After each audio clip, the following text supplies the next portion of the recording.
Raziskovalna podmornica Kalipso je sestavljena iz notranje in zunanje lupine ter pogonskih sistemov. Pri projektu sodeluje okoli 50 dijakov. Načrt je, da gremo 1 kilometer globoko, potem pa kasneje, ko dobimo tudi potrebne denarne in materialne donacije, bomo šli še globlje, se pravi do Dubrovniške špilje. Cilji so visoki, a na poti do uspeha so se mladi že srečali z marsikatero oviro. Težave jim je predstavljala tudi njena zunanjost. Naš zadnji poskus je bil ta.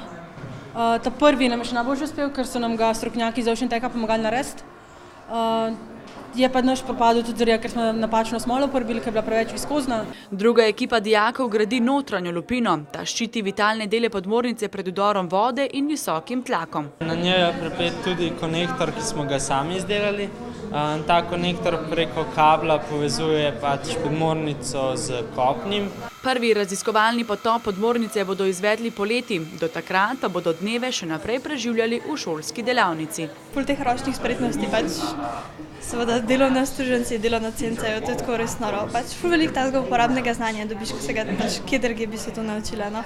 Ker gredo v pravo smer, jih je podprl eden vodilnih IBM-ovih znanstvenikov. These kids are going to have something to put on their resume that's going to be exciting. They're going to be proud of this. In 10 years they'll still look back at this and say these are good days. Zato je navzoče presenetil in zagotovil tudi materialno pomoč. I'm going to donate one of the engines. Yeah, I'm going to donate €1,000. A to je le kaplja v morje. Projekt je vreden 40 000 evrov.